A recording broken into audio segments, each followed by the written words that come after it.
get to know Benji Paras a little bit more. Siyempre, ako na-surprise. Ako, promise ha, hindi ko alam na ikaw yung guest. Kasi doon ko lang nalaman nung Tower of Power. Buti na lang, nilagay nila yung clue na yon. Oo. Pero ito, merong prepare na game yung aming producers for you. Okay? Ang tawag dito, ako yan or di ako yan. So, sasabihin ko yung situation, tapos sabihin mo lang, ako yan or hindi ako yan, hindi ko yan ginagawa. Okay, game. So first, nanonood ng basketball games ng mga anak. Ako yan. Kinakabahan ka pag pinapanood mo sila? Ito actually, ang story niyan is hindi ako nagpapakita during their games when Andre and Kobe was still playing during high school.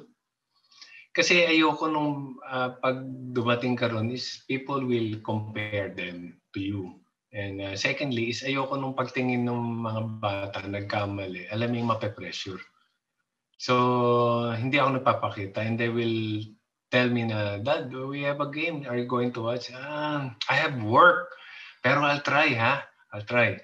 Pero wala akong work noon. And then, dun lang ako sa isang exit na nakatayo lang ako. And every time na may timeout, umaalis ako. Yun. And wala silang naririnig sa akin. If they play good, they play bad. Wala silang naririnig sa akin. For me kasi, pinagalitan ka na ng coach and that's enough. So, nadaanan ko na yan. So, kumbaga, only kung magtatanong sila, tsaka ka lang magsasabi. Saka lang magsasabi. Kaya lang, I don't, kumbaga, argue with what ever their coach are telling them. Na pag sabi ni coach, ganito kasi sabi ko, then follow your coach. Kaya nga coach yan. Pero dahil yung tinuro mo, kalimutan mo muna yun. So, ganun ako. So, pero skills siya, pag nagpaturo, game ako.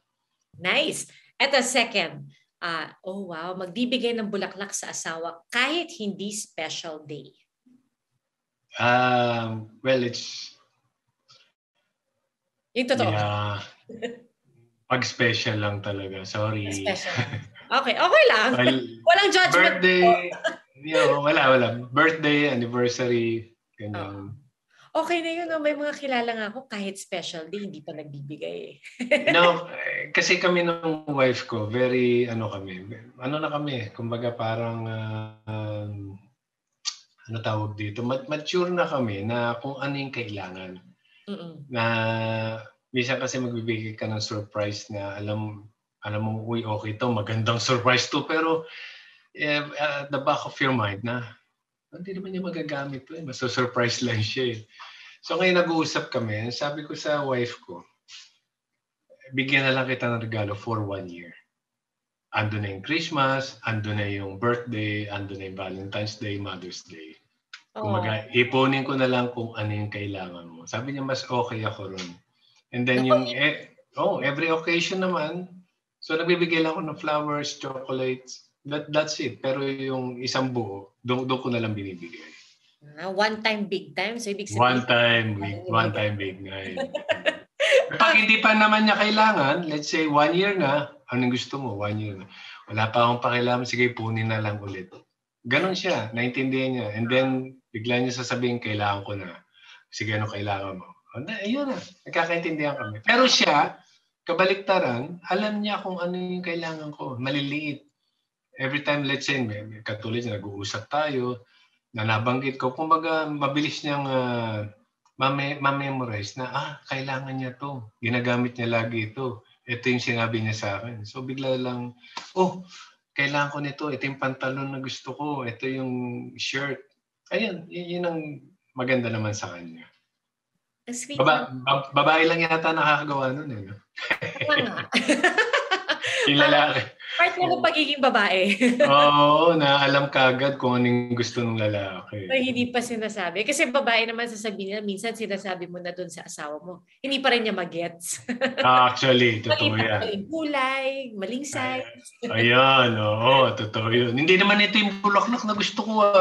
Hindi ba yan? Kala, yun narinig ko eh. Yun ang ano ko eh. Ito, last naman. Kung mabibigyan ka ng pagkakataon to go back in time, basketball pa rin ba ang pipiliin mong sport? Oh yes, definitely. Parang sa akin kasi basketball is my hobby, my career.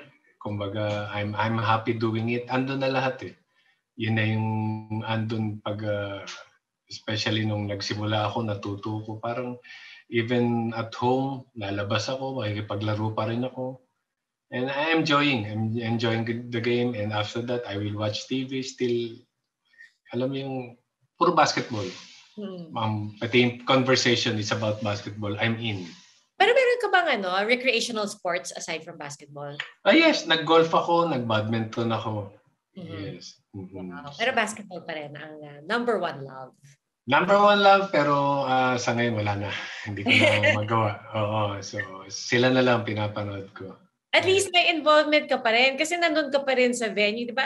I mean, nafe-feel mo pa rin naman yung excitement pag nag-a-analyze ka ng game, di ba? Yeah, actually tumigil na ako tapos biglang si Andre at si Kobe, they're into basketball and then sabi ko, I need to go back. I need to watch kung ano na yung mga games ngayon, ano na yung sa favorite nilang teams, ganyan. So, ando na yung era yan. So, sabi ko, okay, tapos na. And then, ito naman mga to, okay, I need to learn again. Kumaga, parang kailangan mong balikan ulit. So, talagang, I guess, this is it. Nung sinabi kong destiny, until now, I'm a retired basketball player, pero still in the basketball community pa rin. Oh, lahat naman kami na-enjoy. Parang we're all grateful for the fact that you're still in the basketball community. Na-enjoy pa rin namin ang parang pagiging Benji Paras mo. Pinaghahalo ko na lang yung being an analyst and being a comedian. Pinagsasabay ko na lang. So, kaya enjoy kami. Kaya nag-enjoy din ako.